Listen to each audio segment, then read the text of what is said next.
guys! Okay, so today I'm going to be doing my review of The Amazing Spider-Man 2. So I saw this movie last weekend with a friend, and it was really awesome! Okay, so this movie picks up where the last one left off, where basically, Peter Parker made that promise to Gwen's dad, saying that he would leave her alone and wouldn't hang out with her. Well, that doesn't last very long. One of the best things about this movie is the chemistry between Andrew Garfield and Emma Stone. They have wonderful chemistry together. They work well together. They are always taking jabs at each other. They're just so good together, and I can't imagine anyone else playing these people. They're just so good. I just think their chemistry in real life, and also it translates to the screen, because they're such good friends that they always support one another. And in this movie, they support one another. I love Andrew Garfield as Spider-Man. I feel like he really understands the character of Spider-Man and Peter Parker, and he's just a great actor.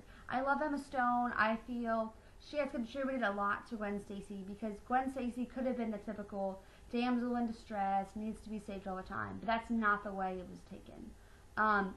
Basically, Emma Stone created a strong, independent female who was not going to be waiting around for Peter Parker, and she was going to make her own decisions. I love her line towards the end of the film when Peter Parker says, "No, you can't be here," and then Gwen Stacy says, "No, yes I can. This is my choice. I make this choice. Not my dad, not anyone else but me." I love that. She's such a strong, independent female. Love Gwen Stacy. I love them together. Oh man, I just think they're perfect, and yeah. Oh man, I love them together. Okay, second favorite thing I loved about this movie was the action. The action in this movie was great. Especially just from the very first moment you see Spider-Man on screen. The visuals are so great because you can actually see the Spider-Man suit ripple as he goes through the air. That was just awesome and so cool. I also love the action between many people were worried that there were too many villains. I was a little hesitant. I never saw Spider-Man 3, but I heard it was horrendous. So I was just like, crud. Too many villains in that movie. Now there's 3 villains in this movie. Granted, there's only really 2. You have Electro and you have Green Goblin. The Rhino was in the movie for maybe like 3-4 minutes, but then he's gone. So the action between Peter Parker and Electro was amazing. It was so sad seeing Electro. I really sympathized with his character because he just wanted to be loved and feel appreciated, and he never was appreciated. And it just was sad, and so him turning into a bad guy like broke my heart. But the action between them is insane. They are constantly fighting each other, constantly trying to outdo one another, and it just was great. Also, I felt like Harry Osborn as Green Goblin was great, but I really feel like his character was underused. I felt like it was rushed, and it didn't really make a lot of sense. Because we have Harry Osborn and Peter Parker meeting up again, and then they're like, "Oh, we're such good friends. Let's go skip rocks. Woo, yay, my friend." And then the next day, Harry gets mad because Spider-Man won't give him his blood, and he's like, "I hate Spider-Man." And I was like, "Dude, you just met Peter Parker." I don't know, I just felt like they hated each other. It just didn't really make any sense. It was like, "I hate you, but I'm your best friend." What? That didn't make sense.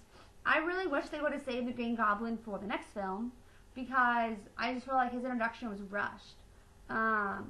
We see him only for the purpose of, I'm not going to say what, but anyways. You see him for one specific purpose, and then he's gone. And it's like, what was the point of that? That was just really poorly done, and that kind of made me upset. I understand why it had to happen, but it needed more character development. Not saying that but Dane DeHaan was great as the Green Goblin. He was great.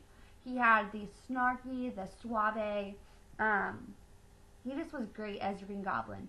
His acting chops really shone through. I don't feel like it was his fault. I just feel like it was poor writing on the writer's part. So yeah, I really loved this movie.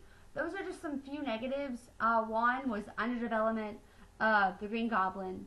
I didn't like that, and I didn't like how he just showed up at the end, and he was like, "Oh yeah, by the way, I'm gonna do my thing. Oh, I just got knocked out." I don't understand what the purpose of that was. Yeah, the rushed friendship between him and Peter Parker. I realized that you can't have everything in the movie and you have a time limit, but it didn't make sense for him to go from being best buddies with Peter and then being like, I want you to make Spider-Man bleed. I hate Spider-Man. Didn't make sense. And then also the other I didn't like was the whole backstory with Peter's parents. We already had that in the first movie. We don't need more of that in this movie. I just felt like it was too much, and that's not what this movie's about. I would have much rather have seen Spider-Man save more people, have more time with Gwen, develop his relationship with Harry more, understand more about Norman Osborn, about this illness, have more scenes with Felicia Fox. I don't need more backstory on Peter's parents. It's sad, it's tragic, I don't like it, it makes me upset, but that's what the first movie was for. This is the second movie. Move on to bigger and better things.